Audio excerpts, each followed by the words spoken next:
Bienvenidos a Corazón Churiurdin.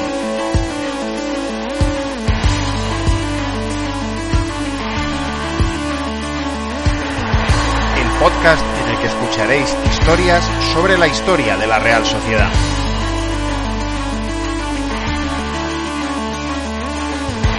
Soy Juan Rodríguez Millán. Arrancamos.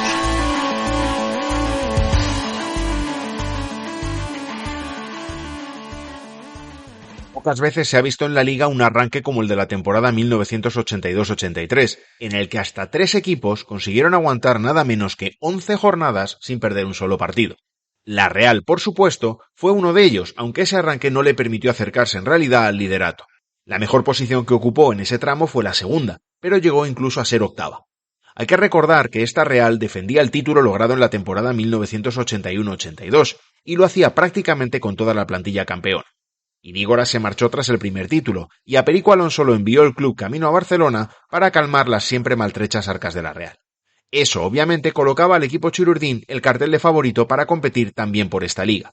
Al final no se produjo, la Real acabó en 7ª posición, pero la temporada dejó un título, la primera Supercopa de la historia, y el varapalo arbitral en la semifinal de la Copa de Europa, que un gol en fuera de juego acabó dando al Hamburgo. Antes de que llegara todo eso, tras las 11 primeras jornadas, la clasificación colocaba al Real Madrid en la primera posición con 18 puntos, 7 victorias, 4 empates y ninguna derrota. La Real tampoco había sido derrotada, pero era quinta con 15 puntos, porque fueron 7 los partidos del equipo chururdín que acabaron en empate. Y en la 7ª plaza se encontraba el Sporting de Gijón con 14 puntos y nada menos que 8 empates. Tanta igualada para donostiarras y gijoneses hizo que el Zaragoza, el Athletic, el Barcelona y el Atlético de Madrid se colaran entre el líder y ellos.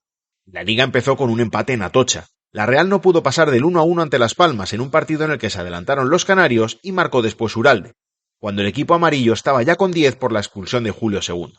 Real Madrid y Sporting también arrancaron la liga con sendos empates, los blancos en Zorrilla a 2 goles y los rojiblancos en Málaga a 1. Precisamente con el Sporting y en el Molinón se vio las caras la Real en la segunda jornada. Si ambos permanecieron invictos 11 jornadas, está claro que el partido acabó con empate. 0 goles y con 2 equipos que seguían sin perder, pero también sin ganar. El Madrid, en cambio, estrenó su casillero de victorias 1-0 ante el Sevilla. Fue en la tercera jornada cuando la Real ganó su primer partido, en Atocha y ante Osasuna, 2-0 con goles de Uralde y Satrústegui, ambos en el cuarto de hora final del encuentro. Estos 2 puntos subieron a la Real de la 7ª a la 5ª posición. El Sporting, como la Real, también consiguió su primer triunfo a la tercera, 2-1 ante el Racing, y el Real Madrid ya era segundo a un punto del líder, el Atlético, gracias a su victoria por 0-1 ante el Zaragoza y en la Romareda. Precisamente en la cuarta jornada, el Real Madrid se aupaba al liderato, ganando al Atlético en Chamartín por 4-1. Los colchoneros perdían así su condición de invicto, algo de lo que todavía presumían los 3 equipos que protagonizan esta historia, Las Palmas y el Zaragoza.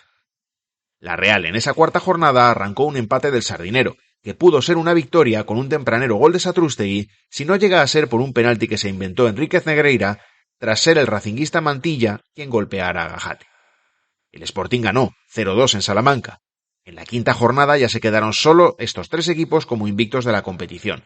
Los otros 2 que ostentaban esta condición, el Athletic y Las Palmas, perdieron respectivamente por 2-1 y 2-0 en sus visitas al Zaragoza y al Sevilla. La Real, que se colocó segunda, se impuso bien al Valencia por 2-0, goles de Zubillaga y Satrus. El Sporting empató a 2 en casa ante el Betis y el Real Madrid también igualó a 1 en Sarriá y ante el Español. Eso es lo más cerca que estuvo la Real del liderato, porque en la sexta jornada se dejó un punto en el Elmante. 0-0 acabó su duelo con el Salamanca, mientras que el Real Madrid, ya líder, ganó 1-0 al Málaga. El Sporting, como la Real, acabó su partido en Balaídos con el resultado inicial. Otra vez consiguió el equipo de Alberto Ormaechea ponerse a un punto del líder, aprovechando el pinchazo del Real Madrid, precisamente en su visita al Sporting. 1-1 acabó el partido del Molinón, mientras que el equipo chururdín superó por 2-1 al Valladolid, con 2 goles de Celayeta y López Ufarte, este segundo en el minuto 80 y en la siguiente jugada al empate de los pucelanos. El Real, que se había puesto segunda en solitario por primera vez, volvió a pinchar en hueso en su siguiente salida, la de la octava jornada. Se las prometía muy felices en el Benito Villamarín el equipo chururdín con el gol de Satrústegui en el minuto 75, pero Medina empató para el Betis en el 92. Otra vez el Real Madrid se escapó a 2 puntos con su goleada 5-1 ante el Racing, y la Real, cuarta, se metía en un pelotón de 4 equipos que sumaban 11 puntos. El Sporting no era uno de ellos, se quedaba en 10, tras sumar su 6º empate en esas 8 jornadas, eso sí, 1-1 en el Camp Nou. El pulso de invictos se mantuvo en la 9ª jornada, pero de nuevo la Real cedió terreno con un empate a 0 en Atocha ante el Sevilla, en un partido muy bronco y en el que no pudo aprovechar la media hora que jugó con uno más por la expulsión de Nimo. Al menos el liderato no se iba más lejos, gracias al empate sin goles del Real Madrid en Salamanca.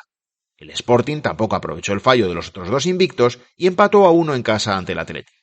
Los gijoneses volvieron a empatar en la 10ª jornada. Ya eran 8 las igualadas que llevaban y solo 2 las victorias. En esta ocasión fue un 1-1 ante Las Palmas. La Real ganó al Celta por 0-1, con un solitario gol de Zamora, y el Madrid mantenía el liderato ganando al Betis por 1-0. Cuando la Real buscaba acercarse otra vez al liderato, volvió a dejarse un punto en la 11ª jornada. De nuevo empate a 0, era ya el cuarto empate sin goles de la temporada, y con el Zaragoza visitando a Atocha. La Real caía así a la 5ª plaza, a 3 puntos de un Real Madrid que volvió a ganar 0-2 en el campo del Celta. El Sporting, por su parte, sumaba por fin otra victoria, 2-1 ante Osasuna, después de acumular 6 empates consecutivos. Y ahí acabó este triple duelo de invictos, al menos para la Real. El equipo chururdín visitó en la 12ª jornada precisamente al líder, al Real Madrid, y salió goleada del Santiago Bernabéu por 4-0.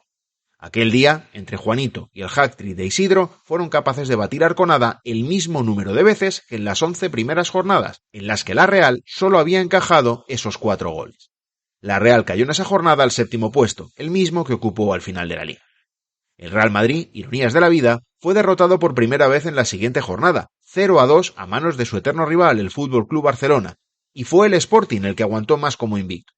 Con nuevos empates, 1-1 en Valencia y 0-0 en casa ante el Valladolid, fue en la 14ª jornada cuando conoció la derrota, 1-0 ante el Sevilla. A pesar de tanto tiempo sin perder, no fue una buena liga para ninguno de los tres. El Real Madrid fue subcampeón por detrás del Athletic, el Sporting octavo y muy lejos de las posiciones europeas, y la Real, séptima, rompía 4 clasificaciones consecutivas para competiciones continentales.